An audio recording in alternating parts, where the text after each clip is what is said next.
अस्सलाम वालेकुम students, welcome back to my YouTube channel Inside Learning. आज हम बात करने वाले हैं अल्केन्स की सिंथेसिस के बारे में। आज हम बात करेंगे कि हम वो कौन कौन से मेथड्स हैं जिनके थ्रू हम प्रिपेयर कर सकते हैं किसको, अल्केन को। इससे पहले हम बात कर चुके हैं अल्केन के नोमेनक्लेचर पे, अल्कीन के और अल्काइन के भी नोमेनक्लेचर पे। आज हम जनरल सिंथेसिस की तरफ और उन मेथड्स की तरफ जा रहे हैं जिनको यूज़ करके हम अल्केन्स को प्रिपेयर करेंगे। तो विदाउट वेस्टिंग एनी टाइम अपनी वीडियो की तरफ चलते हैं।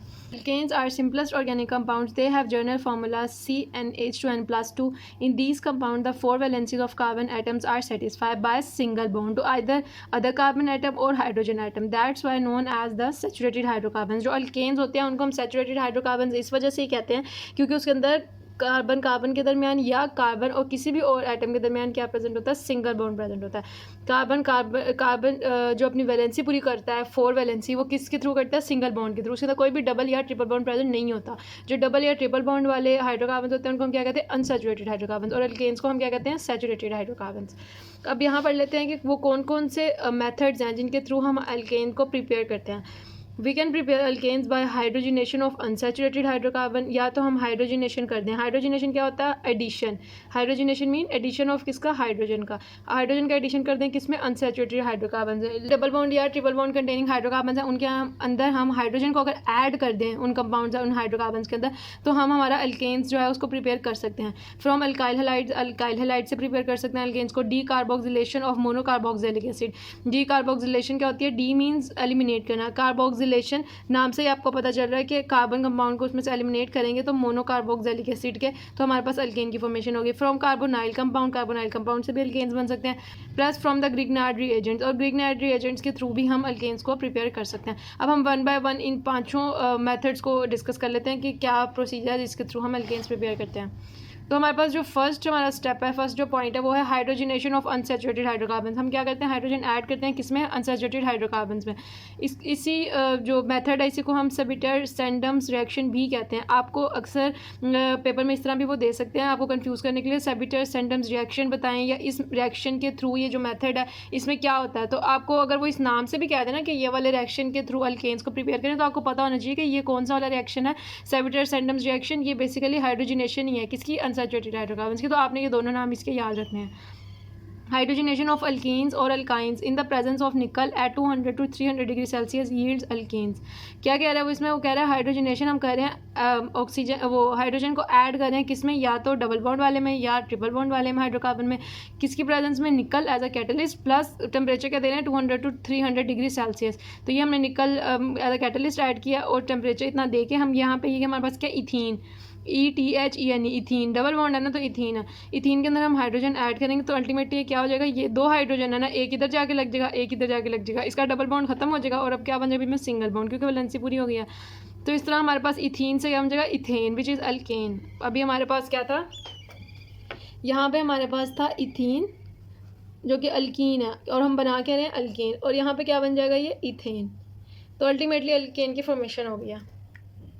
ये सबसे ईजिएस्ट मेथड था to prepare the alkanes. Production of vegetable ghee by the catalytic hydrogenation of vegetable oil is an example of application of this method.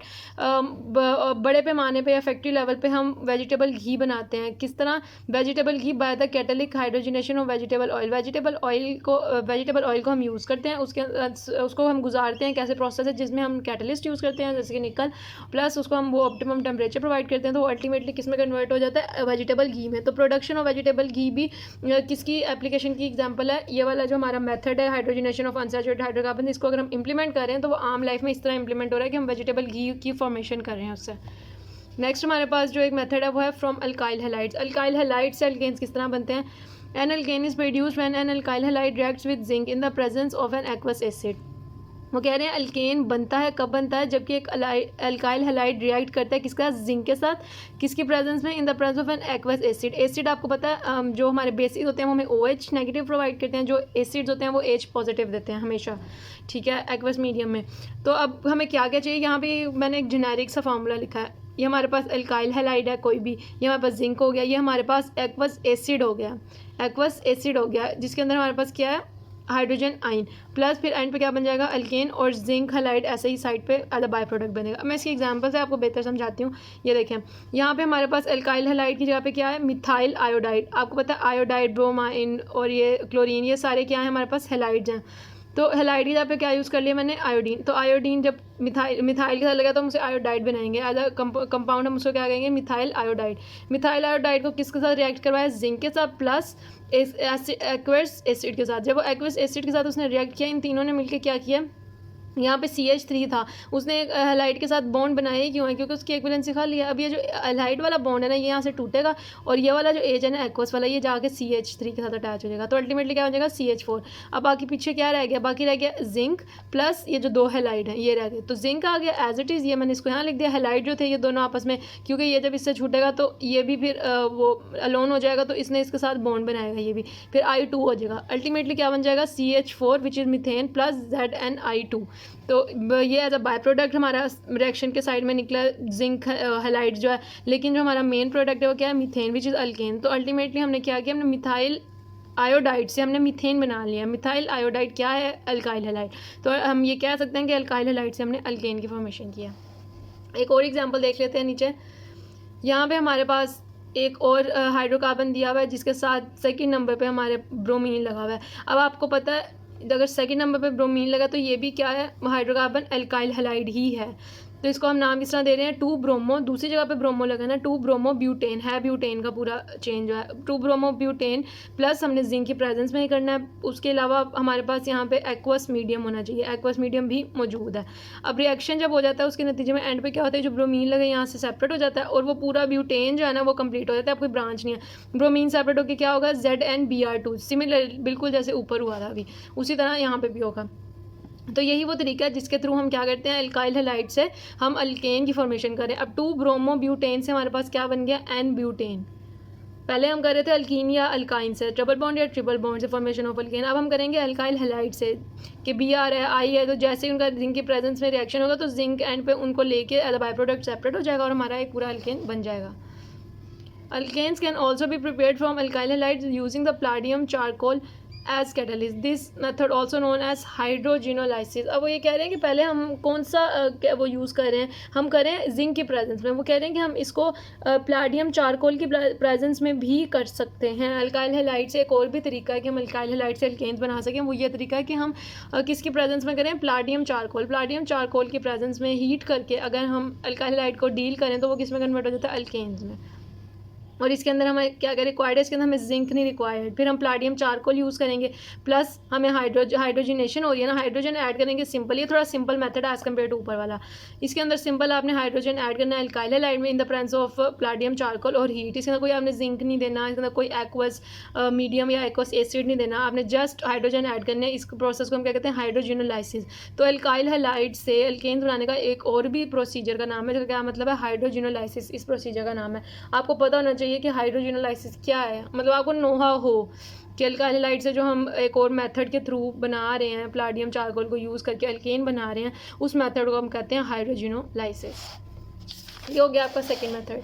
हमारा थर्ड मेथड है decarboxylation of monocarboxylic acid. Decarboxylation of monocarboxylic acid. अब इससे क्या मुराद है और ये किस तरह से फॉर्मेशन में हेल्प करती है वो देखते हैं। When sodium salts of fatty acid, जब क्या होता है, सोडियम सॉल्ट्स किसके, फैटी एसिड्स के, are heated with soda lime, उनको हीट किया जाए किसका, सोडा लाइम के साथ।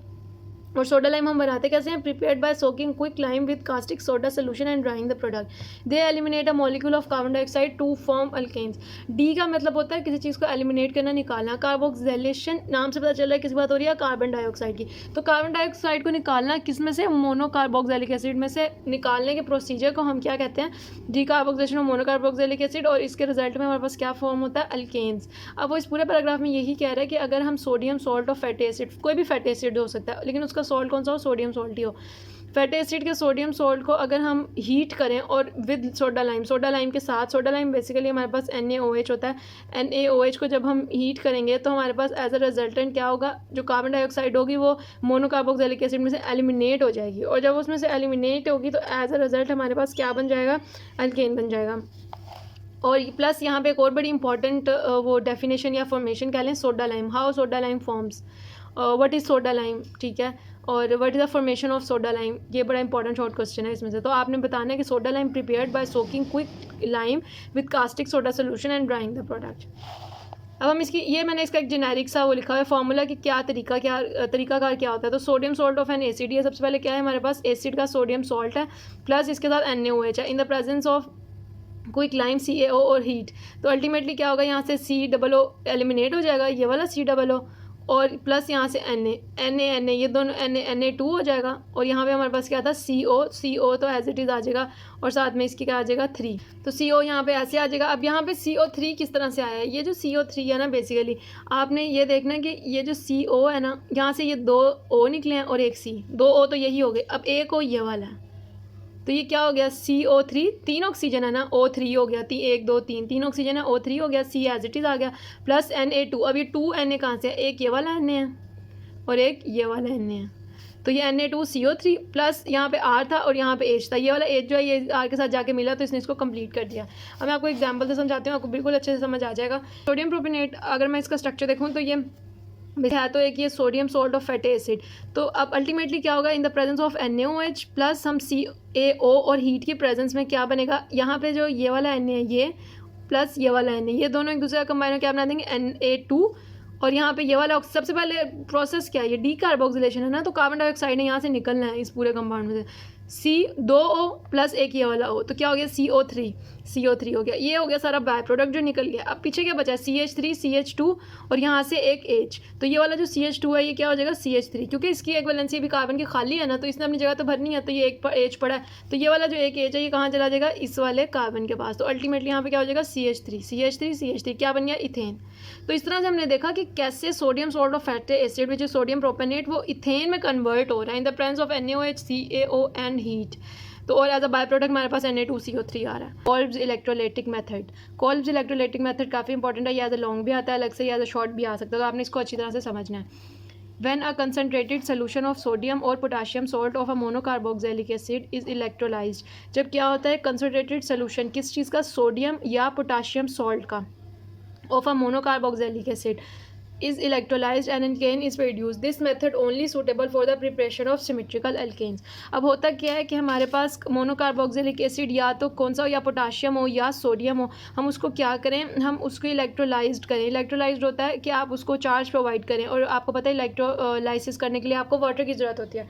तो अल्टीमेटली हमारे पास क्या है, यहाँ पे मोनोकार्बोक्सिलिक एसिड का सॉल्ट है विच इज सोडियम सॉल्ट, ठीक है, उसके साथ हम क्या है यहाँ पे वाटर क्या है जो एक्वस मीडियम है जिसमें इलेक्ट्रोलाइसिस हो रही है, प्लस नीचे हम उसे क्या कंडीशन दे रहे हैं इलेक्ट्रोलाइसिस की, मतलब उसको हम चार्ज प्रोवाइड करें। अल्टीमेटली हमारे पास क्या बनेगा, alkane, as a by product क्या निकलेगा, कार्बन डाइऑक्साइड, और as a by product NaOH plus hydrogen gas.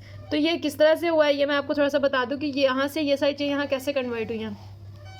तो आप यहाँ देख सकते हैं कि OH2 जो हमारे पास है इसके अंदर कितने हाइड्रोजन है, दो। यहाँ पे जो वैल्यू होती है इसका मतलब ऑक्सीजन यहाँ कितने हैं, टोटल 2 हैं, लेकिन हाइड्रोजन कितने हैं, 2 + 2, 4 हाइड्रोजन है, 2 ऑक्सीजन है, 2 NaOH है, इसका भी 2 लगा है ना, सारी चीज़ें जो है वो 2 हैं। अब अगर मैं यहाँ पे स्ट्रक्चर की इसकी बात करूँ कि यहाँ से हमारे पास H2 कहाँ से आया, तो H2 2 तो यही वाले आ गए, ठीक है, H2 ये वाले आ गए, उसके अलावा यहाँ पे भी 2 H हैं क्योंकि यहाँ पे भी 2 लगा है, तो 2 H यहाँ पे चले गए, ऑक्सीजन भी 2 थे, 2 ऑक्सीजन यहाँ आ गए, Na भी 2 थे, Na 2 यहाँ आ गए, प्लस अब यहाँ पे कार्बन डाइऑक्साइड ने निकलना है, क्या होना है, मोनोकार्बोक्सिलिक एसिड से कार्बन डाइऑक्साइड ने निकलना है, तो कितने कार्बन डाइऑक्साइड हैं, 2 कार्बन डाइऑक्साइड यहाँ आ गए। अब पीछे क्या बचता है, Na तो यहाँ पे आ गए 2, अब पीछे बचते हैं 2 R का मतलब है कि यहाँ पे 2 कार्बन, R जो है वो कार्बन को इंडिकेट कर रहा है, तो यहाँ पे सिंपली क्या हो जाएगा, ये दोनों R आ जाएंगे। बहुत सिंपल सा तरीका, आई होप कि आपको जो मैंने जेनेरिक सा करके बताया इससे आपको कुछ समझ आ गई होगी। तो नीचे मैं आपको एग्जांपल बताऊंगी, आपको मज़ीद इंशाल्लाह अच्छी समझ आ जाएगी। अब मैकेनिज्म इसका थोड़ा सा डिस्कस कर लेते हैं कि इलेक्ट्रोलाइसिस होती किस तरह से है, किसकी, मोनोकार्बोक्सिलिक एसिड सॉल्ट की। When potassium salt of acetic acid, जब पोटाशियम सॉल्ट किसका, एसिटिक एसिड का, is electrolysed acetate ion migrates towards the anode gives up 1 electron. तो क्या होता है कि जो एसीटेट आइन होता है ना, एसीटेट आइन क्या है, वो वाला आइन जिसके अंदर से पोटाशियम सॉल्ट निकल गया, जैसे ये वाली स्टेट, इसको हम क्या कहेंगे, एसीटेट आइन, ये है एसीटेट आइन, ठीक है, ये सारा क्या है, एसीटेट आइन। यहाँ पे पहले एक पोटाशियम लगा हुआ था ना, यहाँ पे के था, वो के जो है ना वो निकल गया, वो के ये जब पानी में डिजोल्व हुआ ना, वो के जो है वो सेपरेट हो गया।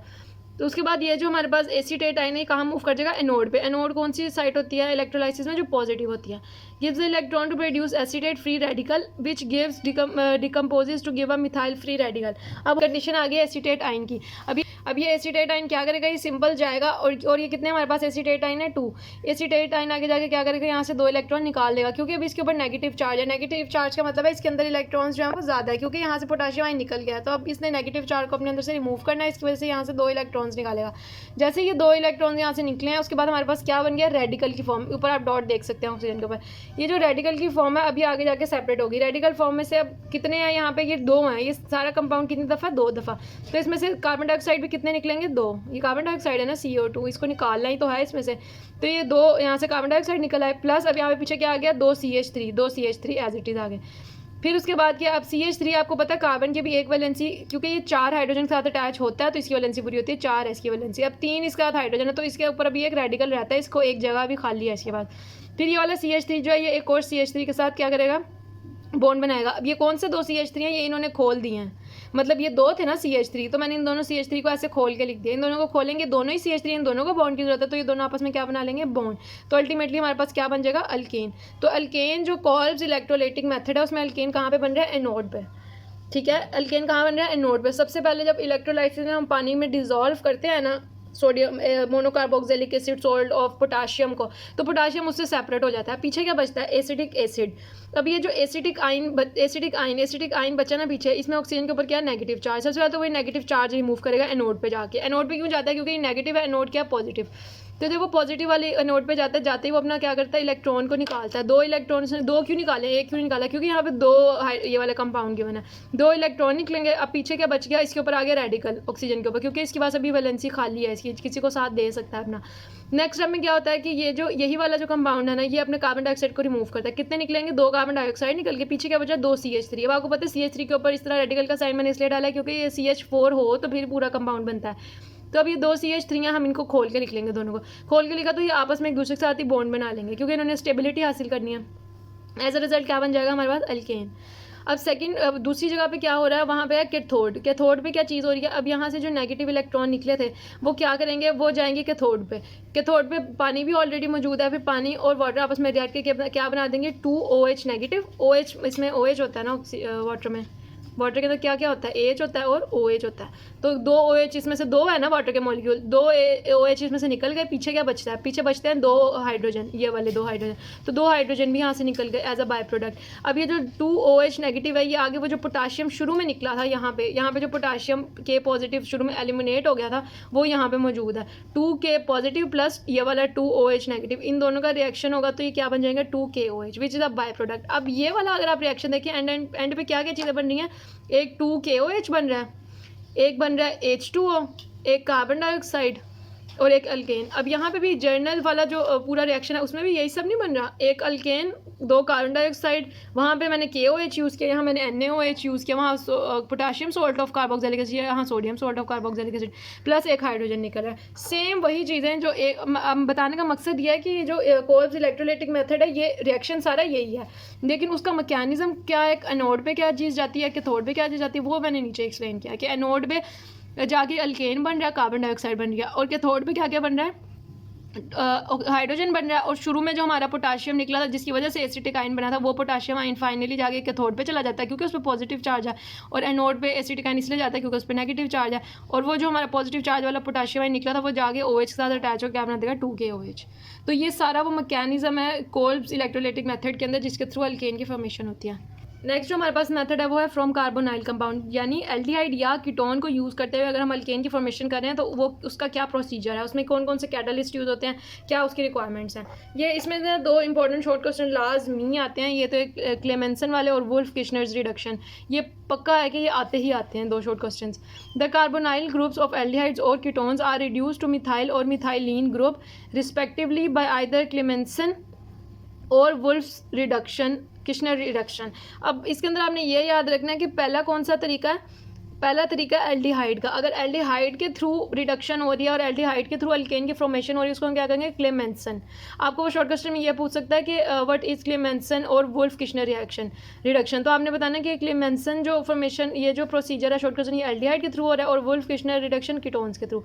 Ketone is reduce to an alkane using zinc amalgam and hydrochloric acid. Ketone को अगर हम रिड्यूस करना चाहें, उससे अल्केन की फॉर्मेशन करना चाहें, तो उसमें क्या क्या इन्वॉल्व हो रहा है, zinc amalgam and hydrochloric acid. और उसके बजाय अगर हम एल्डिहाइड को रिड्यूस करके अल्केन बनाना चाहें तो उसमें क्या यूज़ हो रहा है, hydrazine in the presence of KOH। अब मैं आपको इनके रिएक्शंस दिखाती हूँ। सबसे पहले हम बात कर लेते हैं कीटोन की। अगर हमारे पास एक कीटोनिक ग्रुप प्रेजेंट है, आपको कैसे पता चलेगा कि ये कीटोन है? कीटोन एक फंक्शनल ग्रुप है जिसकी पहचान गया है कि उसका जो फंक्शनल ग्रुप की कार्बन जो उसका है सेंटर में, उसके साथ क्या लगा होगा, डबल बॉन्ड ऑक्सीजन। लेकिन दोनों सिर्फ डबल बॉन्ड ऑक्सीजन ही होगा। लेकिन एल्डिहाइड की क्या पहचान है? एल्डिहाइड की पहचान ये है कि इसमें कार्बन के साथ ऑक्सीजन तो लगा है, लेकिन प्लस एक हाइड्रोजन लाजमी होगा। ऐसे जो हमारे पास ग्रुप होगा उसको हम क्या कहेंगे, एल्डिहाइड, ऐसा फंक्शन ग्रुप। तो कीटोन की सबसे पहले बात कर लेते हैं। कीटोन में हमारे पास, क्योंकि हमें पता है कि इस कंपाउंड में क्या प्रेजेंट है, कीटोन। कीटोन को हम क्या करेंगे, उसकी हाइड्रोजन के साथ उसका रिएक्शन करवाएंगे इन the presence of zinc amalgam. इसको हम क्या कहते हैं, जिंक अमलगम और हाइड्रोक्लोरिक एसिड HCl। इनकी प्रेजेंस में हम जब रिएक्शन करवाएंगे हाइड्रोजन का एसीटोन के साथ, तो हमारे पास क्या बन जाएगा, propane plus as a by product क्या निकलेगा, वाटर मॉलिक्यूल। अब यहाँ पे ये किस तरह से बना है ये मैं आपको समझा देती हूँ।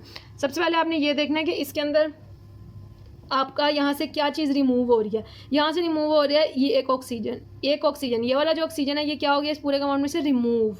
जैसे ही ऑक्सीजन रिमूव होगा तो कार्बन की कितनी ज़्यादा जगह खाली हो जाएगी, वैलेंसी की 2, क्योंकि 2 बॉन्ड के साथ ऑक्सीजन अटैच है ना। तो फिर जब भी ऑक्सीजन निकल गया तो दोनों बॉन्ड की जगह खाली हो जाएगी। इन दोनों बॉन्ड को फिल करने के लिए यहाँ पे क्या आएगा, 2 हमें हाइड्रोजन चाहिए। 2 हाइड्रोजन, हम 4 हाइड्रोजन है ना, ब्रैकेट के बाद क्या लिखा, 4। तो इसका मतलब ये कितने हाइड्रोजन के साथ रिएक्शन हो रहा है, 4 के साथ। तो 2 हाइड्रोजन यहाँ से निकल के कहाँ आ जाएंगे, इस वाले कार्बन के पास।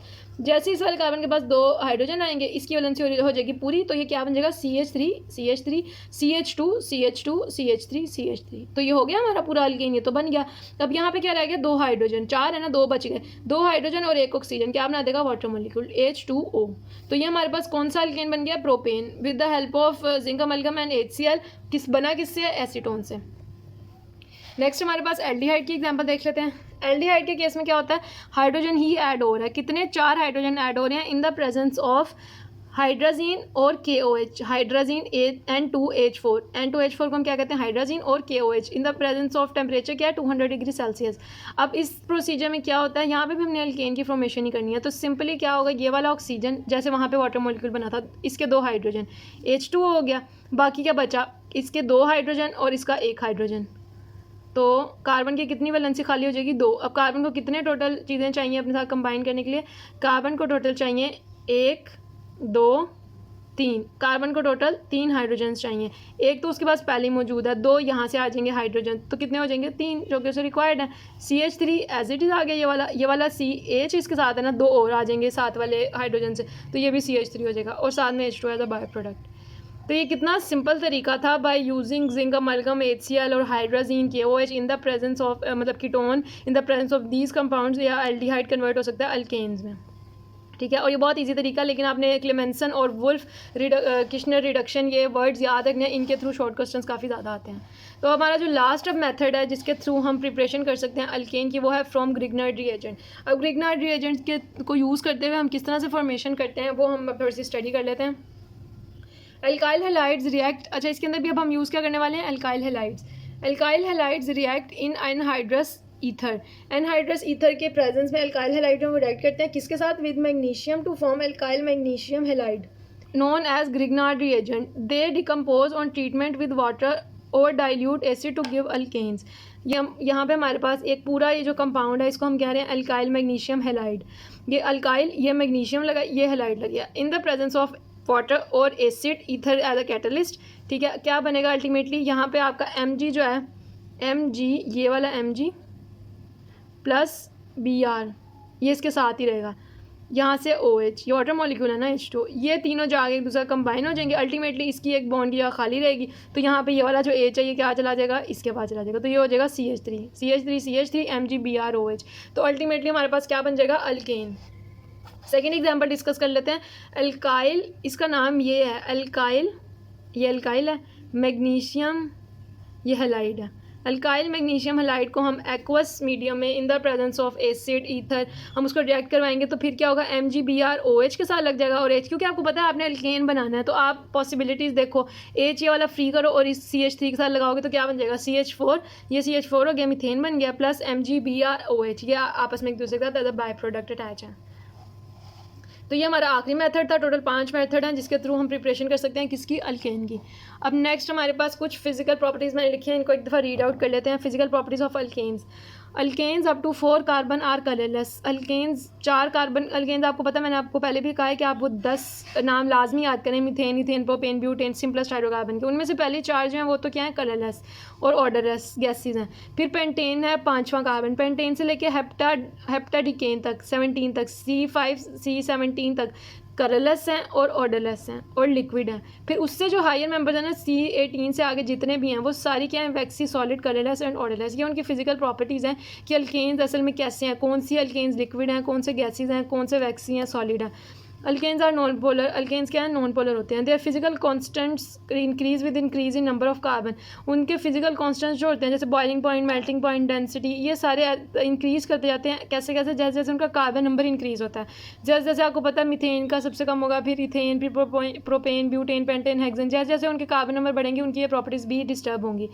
Branch alkanes have lower boiling point than the normal chain. Branch alkane का बॉइलिंग पॉइंट क्या होता है, लोअर होता है as compare to normal chain. Normal chain का बॉइलिंग पॉइंट ब्रांच्ड हाइड्रोकार्बन से क्या होता है, ज़्यादा।